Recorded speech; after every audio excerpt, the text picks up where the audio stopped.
¿Qué tienen en común un tren de juguete descarrilando, 22 millones de abejas y el almuerzo accidental de Michael Caine en un plató?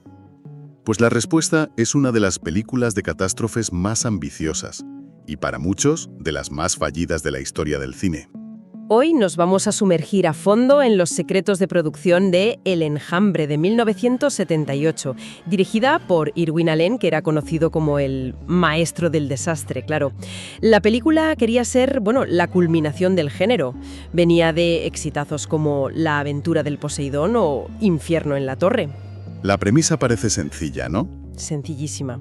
Un enjambre de abejas africanas, letales, invade Texas y un entomólogo, que es Michael Caine, tiene que detenerlas antes de que arrasen Houston.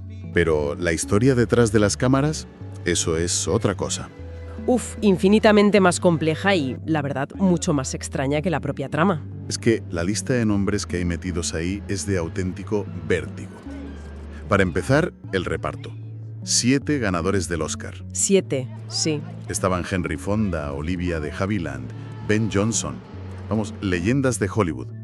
Y la pregunta es obvia.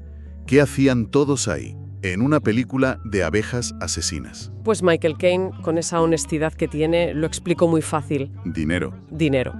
Así de simple. Se acababa de mudar a Los Ángeles huyendo de los impuestos británicos que eran altísimos y quería comprarle una casa a su madre. ¿Y le llamó su amigo Irwin Allen? Exacto. Le ofreció el papel y Caine aceptó. 2 semanas antes de empezar a rodar. Y, esto es lo mejor, él mismo admite que sin haberse leído el guión. Sin leer el guión. Eso ya te dice por dónde van los tiros. Y lo más fuerte es que él ni siquiera era la primera opción, ¿verdad? Claro. Y ahí está el primer gran error de cálculo de la película. Ese reparto de veteranos, que en un cartel queda impresionante... Impresionante, sí. Estaba totalmente desconectado del público de 1978. La gente joven, que era la que llenaba los cines... Iba a ver Grise. Claro. Iban a ver a John Travolta, a Burt Reynolds. No les interesaba a Fred MacMurray, que por cierto fue su última película. Era un reparto de lujo para un público que ya no existía. Y a ese reparto de lujo lo meten en una de las subtramas más raras que se han visto. Hablemos de eso, del triángulo amoroso geriátrico. Sí. O sea, ¿me estás diciendo que en mitad de un apocalipsis de abejas, la película se para contarnos un culebrón? Literalmente. Durante unos 45 minutos, la amenaza principal, las abejas, casi desaparece.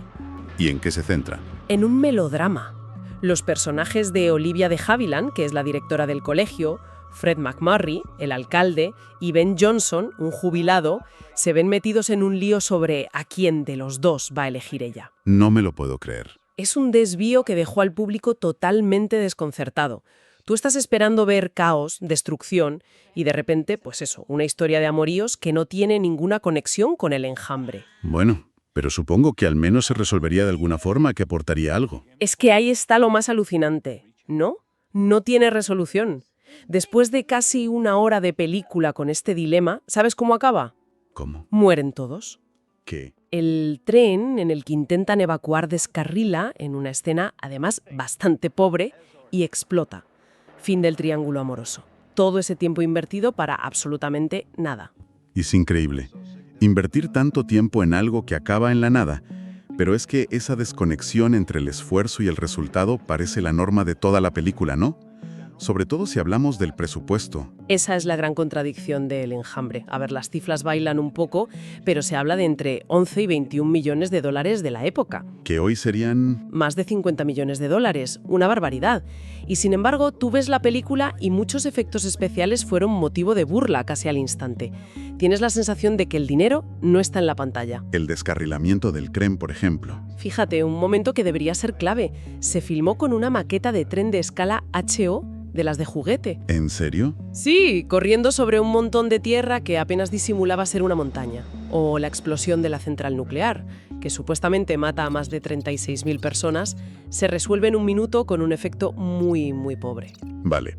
Lo del tren lo puedo entender para ahorrar costes. Pero se supone que el clímax es el incendio de Houston. ¿Cómo haces eso? Pues aquí es donde todo se complicó. En lugar de un desastre a gran escala, la escena se rodó con apenas una docena de especialistas. ¿Solo una docena? Sí, armados con lanzallamas en el plató exterior de Warner Bros. Se les ve perfectamente caminando por las calles del decorado, apuntando el fuego hacia el cielo, pero sin quemar nada de verdad. El incendio de Houston son 12 señores jugando con fuego. Esto me lleva directo al guión. Con ese presupuesto y esas estrellas, ¿alguien leyó ese guión y pensó que era una buena idea? ¿Quién lo escribió? Aquí la historia se pone todavía más rara. El guionista era Stirling Silliphant. Un hombre importante. Importantísimo, un escritor de prestigio ganador de un Oscar por En el calor de la noche. Viendo el resultado, hay una teoría, una especulación, que dice que Silliphant entregó el guión como una parodia. Una broma. Sí, como una broma interna para ver si Irwin Allen se daba cuenta de lo absurdo que era. Si la teoría es cierta, Allen no pilló la ironía y lo filmó tal cual. Pero a ver, ¿de verdad se cree que un guionista de ese nivel entregaría algo malo a propósito? ¿No sería solo un mal día? Podría ser, pero es que cuando escuchas los diálogos, la teoría de la parodia cobra mucha fuerza. Hay frases que son historia del cine, tan malo que es bueno. Son tan literales, tan obvias, que cuesta creer que no sean intencionadas. Dame un ejemplo, que esto tengo que oírlo. Pues la más famosa, el piloto de helicóptero que ve el enjambre por primera vez. En vez de describirlo con jerga militar o algo profesional, grita por la radio: ¡Oh, Dios mío! ¡Abejas! ¡Abejas! ¡Millones de abejas! Es buenísimo. Es como si yo viera un micrófono y gritara: ¡Micrófono! ¡Un micrófono! Exacto. O mi favorita, la reflexión del personaje de Michael Caine, que se supone que es el mayor experto del mundo en insectos, y dice con total seriedad: «Nunca soñé que serían las abejas. Siempre han sido nuestras amigas». Es un diálogo de comedia. Totalmente. Parece escrito para provocar la risa. Y claro, con un guión que pide enjambres por todas partes, la producción se encontró con un problema logístico gigante para 1978. Una pesadilla, sí. Hoy lo haces con un ordenador, pero entonces necesitaban abejas de verdad. ¿Cómo pones millones de abejas en pantalla de forma segura? Pues con un esfuerzo logístico que no se había visto nunca. Como dices, en la era pre-CGI, si querías un enjambre, necesitabas abejas. Se usaron, según se calcula, entre 15 y 22 millones. 22 millones. Había un equipo de 100 personas solo para su cuidado, su alimentación, su transporte, un ejército de extras no remunerados. Pero claro, el problema de seguridad es obvio. Tener a Henry Fonda o a Olivia de Havilland rodeados de millones de bichos con aguijón. ¿Cuál fue la solución? La solución fue tan drástica como laboriosa. Contrataron a un equipo con una misión muy específica: quitarle el aguijón a mano a unas 800.000 abejas. Para. ¿Me estás diciendo que había gente quitándole el aguijón a 800.000 abejas con corta uñas? El proceso era surrealista. Las enfriaban en una especie de neveras para que se quedaran quietas y luego, una a una, con corta uñas, les quitaban el aguijón. Es lo más absurdo y dedicado que he oído nunca. El nivel de detalle en lo absurdo me fascina. Totalmente. Pero claro, el riesgo cero no existía y no iban a hacerlo con los 22 millones. Y aquí viene la ironía. ¿Qué pasó? De todo el reparto principal, la única persona que recibió una picadura real fue Olivia de Havilland. No me digas. Una de las grandes damas de Hollywood, 2 Oscars, y la única que se llevó el recuerdo de una abeja. Y hablando de recuerdos, esa convivencia tan íntima con los insectos nos lleva a la anécdota más famosa y sinceramente más asquerosa del cine de desastres. El almuerzo de Michael Caine. Cuéntalo. Durante las escenas con el enjambre, Caine y otros actores veían que su ropa, sobre todo las batas blancas de laboratorio, se llenaba de puntitos amarillos. Y Caine, que es muy curioso. Pensó que era miel o polen, algo que goteaba de las abejas, y llegó a probarlos varias veces. No puede ser verdad. ¿Lo es? Hasta que un día, un apicultor del equipo se le acercó y se lo aclaró todo. Le explicó que las abejas son muy limpias y nunca defecan en la colmena. Lo hacen en vuelo. Exacto. Esos puntos amarillos no eran miel, eran excrementos. Michael Caine se había estado comiendo los desechos de millones de abejas. ¡Qué horror! Pobre hombre. O sea, que la anécdota más famosa de la película es literalmente escatológica. Menudo presagio. Un presagio, sí. Caine bromeó años después diciendo que era un adelanto de cómo iba a recibir la crítica la película. Me imagino que esa sensación de algo va mal se notaba en pantalla, ¿no? Porque he oído cosas muy raras sobre los efectos de las picaduras en la película. Totalmente. Esa extrañeza lo impregna todo. Una de las decisiones más desconcertantes fue cómo mostrar el efecto del veneno. En lugar de hinchazón, shock anafiláctico o algo realista, ¿Qué hicieron? alucinaciones. Las víctimas que no morían al instante empezaban a ver abejas gigantes. Abejas gigantes, como en una peli de ciencia ficción de los 50. Tal cual. Y el efecto era de todo menos terrorífico. En lugar de dar miedo, las visiones, que un crítico describió como bloques marrones mal animados, daban risa. Rompían toda la tensión. Por completo. Hay una escena mítica en la que el personaje de Catherine Ross, delirando, abre una puerta y se encuentra una abeja gigante que parece un peluche mal hecho.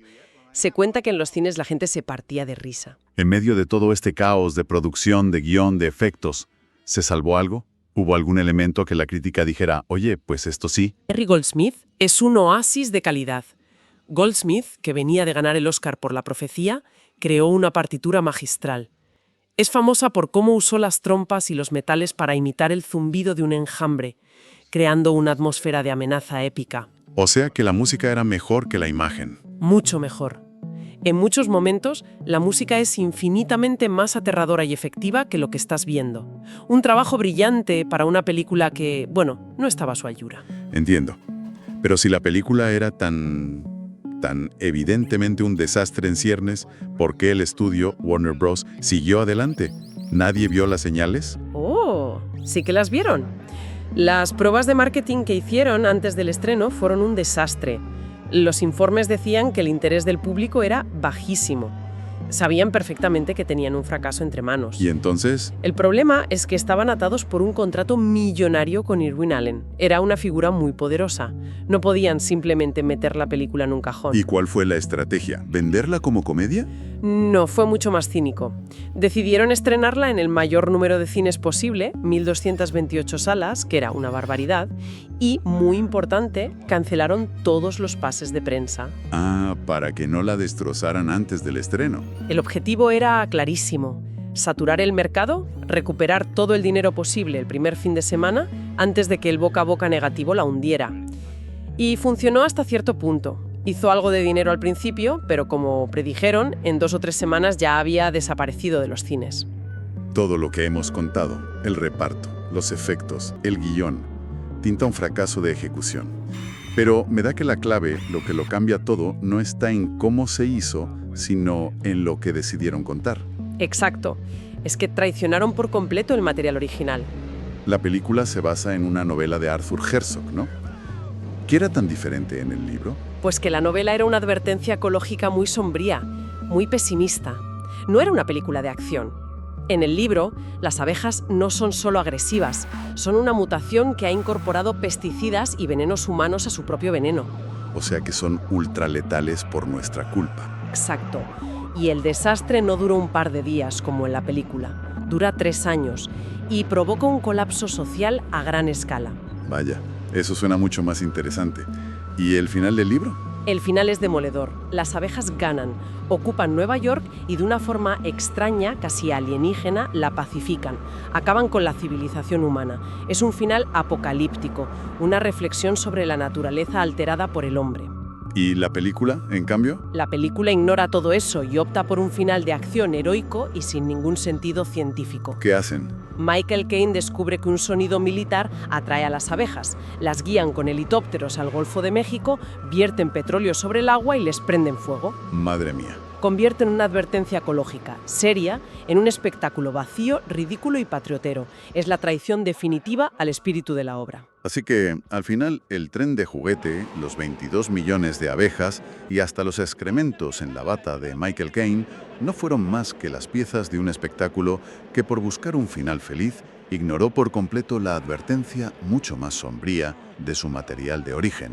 La película termina con una nota curiosa en los créditos.